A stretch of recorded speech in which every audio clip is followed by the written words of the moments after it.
میری ساس بتاتی تھیں کہ سلمان مجھ سے شادی سے قبل بہت اداس رہتے تھے۔ وہ آدم بیزاری کی حد تک تنہائی پسند ہو گئے تھے۔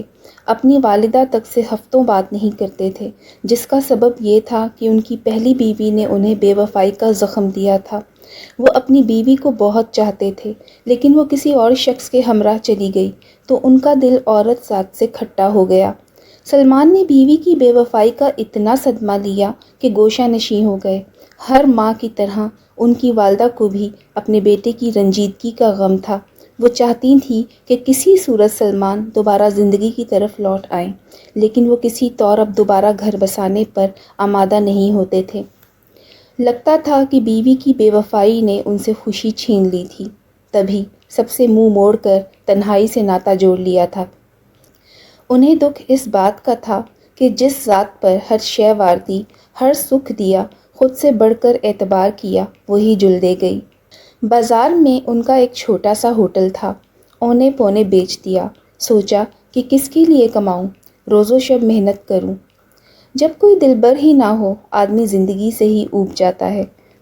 وہ چلتے وقت کی تیز رفتاری میں بھی ساکت ہو جاتا ہے۔ سلمان بھی ہر کام سے دل ہٹا کر بس جامد سے ہو گئے تھے۔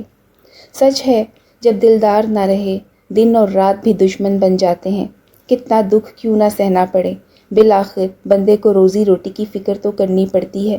ہوٹل کی فروخت سے جو رقم ہاتھ آئی، اس سے سلمان نے کچھ کمانے کا ذریعہ سوچا، وہ بھی صرف اپنی بوڑھی ماں کے لیے کہ جن کو ہر حال میں پیٹ بھرنے کے لیے 2 وقت کی روٹی درکار تھی۔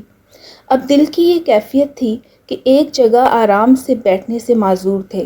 سوچا ایسا پیشہ اپنا لوں کہ اس دل بے قرار کو بہلانے کا سامان بھی ہو جائے۔ یہی سوچ کر ایک سیکنڈ ہینڈ ٹیکسی خرید لی۔ اسے لیے دن بھر سڑکوں پر پھرنے لگے۔ وہ ہوٹل کے مالک سے ٹیکسی ڈرائیور بن گئے۔ جس روز ٹیکسی خریدی، اسے رگڑ رگڑ کر چمکایا۔ سلمان کی پرانی گاڑی شاندار ہو گئی تھی۔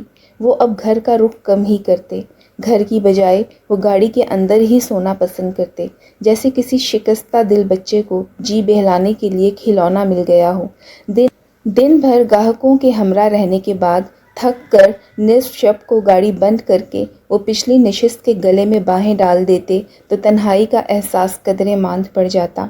ایک دن خود سلمان نے مجھے بتایا کہ مسافر اٹھانے سے پہلے میں ایک نظر سواری پر ضرور ڈال لیتا تھا۔ ہر ڈرائیور کو زندگی کی راہوں پر طرح طرح کے مسافر ملتے ہیں۔ کچھ وہ جو دینی معاملات زیر بحث لاتے ہیں، سیاسی ذہن رکھنے والے جن کو اپنے وطن عزیز کے مستقبل کی فکر ہوتی ہے، اور کبھی طالب علم یا طالبات، کالج کی شوخ اور الہڑ لڑکیاں۔ کچھ تو ایسی معصومیت سے باتیں کرتی کہ دل موہ لیتی۔ میں ان کی معصوم گفتگو کو ٹیپ کے فیتے میں بند کر لیتا، بغیر یہ سوچے کہ ایسا کرنا اخلاقی جرم ہے اور کبھی مجھے ضرور اس کی سزا ملے گی۔ ہاں، مگر سب سے تکلیف دہ لمحات وہ ہوتے جب کسی جوڑے کو ان کی منزل تک پہنچانا ہوتا، جو مشکوک رشتے سے جڑے ہوتے تھے۔ تب میں ان کے ساتھ بے اعتنائی سے پیش آتا۔ شاید یہ میری بے وفا بیوی کے سلوک کا رد عمل تھا۔ آپ اس بے وفا عورت کو اب تک نہیں بھلا سکے؟ میں نے بیویوں والی روایتی جلن سے مجبور ہو کر سوال کر دیا۔ کیا وہ بہت خوبصورت تھی؟ گوہر بہت خوبصورت تھی۔ میں اس پر فریفتہ تھا۔ پہلے پہل مجھے اس عورت کا عکس گاڑی کے آئینے میں نظر آیا۔ وہ مجھے گوہر ہی نظر آئی۔ جانے پھر کیا ہوا کہ میری بینائی کے سامنے سے جال سا پھیل گیا اور اس کی تصویر یکدم ایک بدصورت بھوتنی بن کر آنکھوں کے سامنے ناچنے لگی، جیسے کلیجہ نوچنے آئی ہو۔ دل میں درد سا اٹھا۔ میں نے آنکھیں بند کر لیں۔ وہ گوہر نہیں تھی۔ جانے کیوں آج اس کا بھوت اس بری طرح میرا پیچھا کر رہا تھا۔ گاڑی چلاتے کئی بار حادثہ ہوتے ہوتے بچا۔ اچانک مرد نے کہا، گاڑی روک دو، لیکن عورت نے اترنے سے انکار کر دیا۔ اس ہوٹل میں میں نہیں جاؤں گی۔ یہاں کمرہ نمبر 17 میں میرے شوہر کا دفتر ہے۔ اگر اس نے مجھے تمہارے ساتھ دیکھ لیا تو؟ تبھی مرد مجھ سے مخاطب ہوا، ڈرائیور، آگے نکل چلو، پچھلی سڑک کی طرف سے۔ میرا وجود جھنجھنا اٹھا۔ وہ میری سواریاں تھیں، ان کی حکم کی تعمیل کرنا لازم تھا۔ میں نے گاڑی کو موڑا۔ اس وقت گاڑی میں ٹیپ ریکارڈر کا بٹن آن تھا۔ آج کسی کی بیوی کسی اور کے پہلو میں تھی، لیکن یہ اس وقت ایسے جڑے بیٹھے تھے جیسے کبھی جدا نہیں ہوں گے۔ میں آئینے میں ان کی حرکات و سکنات کا جائزہ لے رہا تھا، تبھی دل میں اس عورت کے لیے نفرت ابھری۔ جی چاہا اسے بیچ بازار میں اتار دوں، مگر مجھے ضبط سے کام لینا تھا۔ وہ اپنا پروگرام طے کر چکے تھے۔ ایک دوسرے اچھے ہوٹل کے سامنے وہ اپنی منزل پر اتر گئے اور کسی کی منزل کھوٹی کر گئے۔ تاہم دوران سفر ان کی گفتگو حرف بہ حرف ٹیپ کے فیتے میں قید ہو چکی تھی۔ ان کو کیا خبر تھی کہ مسافروں کی گفتگو ٹیپ کرنا میرا مشغلہ تھا، جس سے تنہائی کا غم غلط کر کے میں یہ گفتگو واش کر دیا کرتا تھا۔ لیکن آج میرا ارادہ کچھ اور ہو گیا۔ ان کو اتار کر سیدھا اس عمارت پہنچا جہاں کمرہ نمبر 17 میں موصوفہ کے شوہر کا دفتر تھا۔ میں نے پوچھا، کیا آپ کا نام شہزاد علی ہے؟ اس نے جواب دیا، جی ہاں۔ میں نے کہا، مجھے آپ سے کچھ کام ہے، ذرا باہر آئیے۔ میں نے جب اس کو مختصراً بتایا تو وہ حیرت میں ڈوب گیا۔ وہ میری ٹیکسی میں آ کر بیٹھ گیا تو میں نے ٹیپ ریکارڈر آن کر دیا۔ بیوی کے ساتھ ایک غیر شخص کی گفتگو سن کر اس کا چہرہ متغیر ہوتا جاتا تھا۔ میں نے کہا، جناب، میں بھی اسی طرح خوبصورت ناگن کا ڈسا ہوا ہوں۔ کیا آپ اس آواز کو پہچان رہے ہیں جو آپ کے خلاف کسی غیر کے سامنے زہر اگل رہی ہے؟ اس نے جواب دیا، اس آواز کو میں خوب اچھی طرح پہچانتا ہوں۔ مہربانی ہوگی ذرا تم مجھے میرے گھر تک پہنچا دو۔ مجھے لگا اس کی حالت ٹھیک نہیں ہے، پھر بھی اس نے حوصلے سے کام لیا۔ اسے اس کی بتائی ہوئی جگہ اتار کر میں نے ریسٹورنٹ میں کھانا کھایا اور پھر سکون کی نیند سو گیا۔ اس رات مجھے خوب گہری نیند آئی۔ صبح سویرے حسب معمول بیدار ہوا، ناشتہ لے کر آیا، وہاں سے تازہ اخبار بھی ہاکر سے لیا اور ورق گردانی کرنے لگا۔ اچانک نظر ایک خبر کی سرخی پر پڑ گئی۔ یہ خبر نہایت ہولناک تھی۔ تفصیل پڑھ کر مجھے پسینہ آ گیا۔ خبر اسی شخص کے بارے میں تھی۔ شہزاد علی نے اشتعال میں آ کر اپنے 4 معصوم بچوں کو ماں سے محروم کر دیا تھا۔ اب وہ پولیس کی تحویل میں تھا۔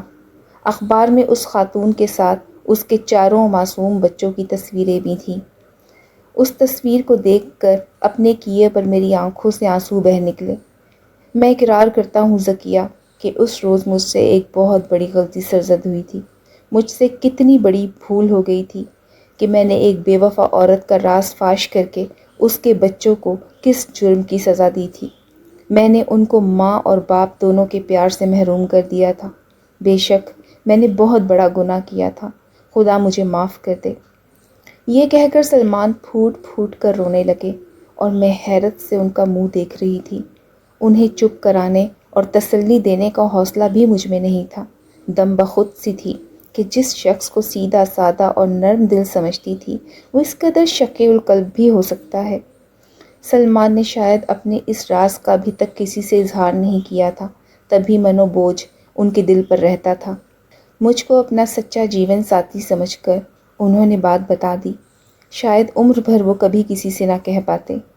اس واقعے کے بعد انہوں نے ٹیکسی بیچ دی اور دوبارہ ایک چھوٹا سا ہوٹل کھول لیا تھا۔ سلمان کی یہ باتیں سن کر بے شک میں بہت افسردہ ہوئی تھی، لیکن ان کے دل کا بوجھ اب قدرے ہلکا ہو گیا تھا۔ میں اس بات پر مطمئن تھی۔ کہنے لگے، ذکیہ، شکر ہے کہ تم جیسی اچھی عورت بطور شریک حیات مجھے مل گئی، ورنہ شاید میں عمر بھر شادی نہیں کرتا۔ اماں نے کئی بار مجھ سے ہاتھ جوڑ کر کہا تھا، بیٹا اب مجھ پر رحم کرو اور شادی کر لو۔ میں نے تمہارے لیے بہت اچھی لڑکی دیکھ رکھی ہے، اب انکار مت کرنا۔ ان کی بوڑھی آنکھوں سے آنسو بہتے دیکھ کر میں نے ان کی بات مان لی۔ پھر ایک نظر تمہیں دیکھا تو دل نے گواہی دی کہ ماں ٹھیک کہتی ہیں، ان کا انتخاب صحیح ہی ہوگا۔ جن دنوں میں دوسری شادی کی سوچ بچار میں تھا، ایک روز کا واقعہ ہے۔ امی جان میرے لیے چائے بنانے کچن میں گئیں۔ میں اچانک ان کے پیچھے گیا، دیکھا تو ان کے دوپٹے میں آگ لگی ہوئی تھی، ان کا پلو جل رہا تھا۔ ان کو خبر بھی نہیں تھی۔ اگر میں اس وقت وہاں نہ پہنچا ہوتا تو اس روز میری ماں کے ساتھ ایک بڑا حادثہ ہو سکتا تھا۔ بس اسی دن میں نے فیصلہ کر لیا کہ انہیں اب زیادہ انتظار نہیں کرواؤں گا۔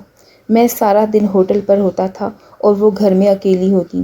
ایسے میں بڑھاپے کی وجہ سے انہیں کوئی بھی حادثہ پیش آ سکتا تھا۔ میں نے شادی کے لیے ہاں کر دی اور اللہ نے مجھے تم جیسی نیک بیوی دے دی۔ میں بہت گناہ گار ہوں، اپنے ضمیر کا مجرم بھی ہوں، جس کے لیے کبھی خود کو معاف نہیں کروں گا۔ پھر بھی خدا نے مجھے تم جیسی اچھی بیوی انعام کی صورت میں دی ہے، اور یہ میری ماں کی دعاؤں کا اثر ہے۔ تم یہ راز کسی کو نہ بتانا۔ اور میں نے بھی تمام عمر اپنے شوہر کے راز کو راز رکھا اور کبھی اس واقعے کا کسی سے ذکر نہیں کیا۔ اور میں نے بھی تمام عمر اپنے شوہر کے راز کو راز رکھا اور کبھی اس واقعے کا کسی سے ذکر نہیں کیا۔ آج جب کہ سلمان اس دنیا میں نہیں ہے تو اپنے دل کا بوجھ ہلکا کرنے کی خاطر قلم اور کاغذ کا سہارا لیا ہے اور یہ تحریر لکھنے بیٹھ گئی ہوں۔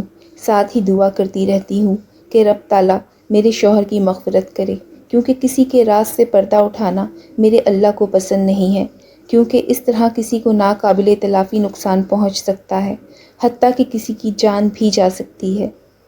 اگر آپ کو میری آج کی یہ کہانی پسند آئی ہو تو میرے چینل کو سبسکرائب کرنا مت بھولیے گا اور ویڈیو کو لائک اور شیئر کرنا بھی مت بھولیے گا۔ شکریہ۔